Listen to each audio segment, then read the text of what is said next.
appuyé sur l'accélérateur. Dominique Strauss-Kahn entre les mains de la police à New York. L'abolition de la peine de mort en France. Plongé au cœur des archives d'Europe 1 et on part ce matin à Alger. Le 24 janvier 1960 débutait la semaine des barricades. 8 jours d'insurrection menée par les partisans de l'Algérie française. Bonjour Élise Dangean. Bonjour Dimitri, bonjour à tous. Ce qui met le feu aux poudres ce jour-là, Élise, c'est le limogeage du général Jacques Massu. Oui, Massu, le fameux commandant du corps d'armée d'Alger, a été rappelé en France pour avoir ouvertement critiqué la politique du président de la République.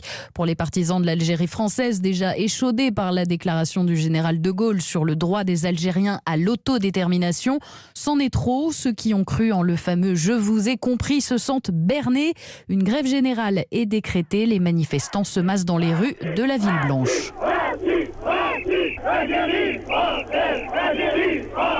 Très vite, les barricades sont érigées, le rassemblement tourne à l'affrontement. Écoutez le récit du journaliste Julien Besançon sur place pour Europe 1. À 6h, les premiers coups de feu sont lâchés dans les rues d'Alger. Les grenades lacrymogènes éclatent un peu partout. Dégagez la rue! Vous entendez le bruit des armes automatiques. Les gaz lacrymogènes ont été jetés et l'atmosphère est étouffante, les yeux pleurent. Il est très difficile d'avancer dans le centre d'Alger. J'essaye actuellement de regagner la rue Pasteur pour transmettre. Plusieurs blessés sont là qui perdent du sang en abondance. Un garçon devant moi est transporté. Il a reçu une balle en pleine tête. Le bilan est lourd, 22 morts et près de 150 blessés. Alors que le gouvernement de De Gaulle appelle au retour au calme, les partisans de l'Algérie française se mobilisent, comme le député René Vinciguerra ou encore le maire d'Alger. Pour la première fois dans l'histoire de France, des Français ont tiré sur d'autres Français, coupables de vouloir le rester. Le gouvernement de la Ve République a du sang sur les mains. Il ne faut pas que le sang coule de nouveau à Alger.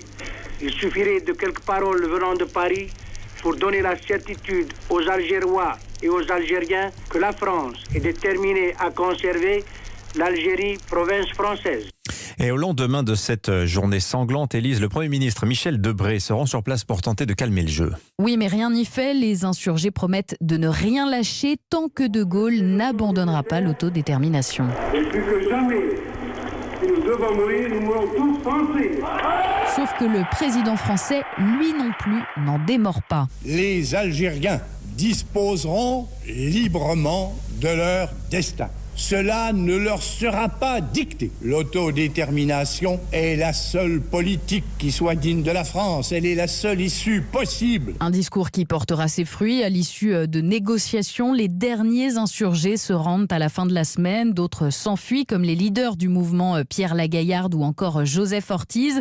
Les deux hommes obtiendront finalement l'amnistie présidentielle en 1968. Voilà, un peu plus d'un an plus tard, le 21 avril 1961, il y aura des répercussions à cette journée des barricades. Ce sera le putsch des généraux.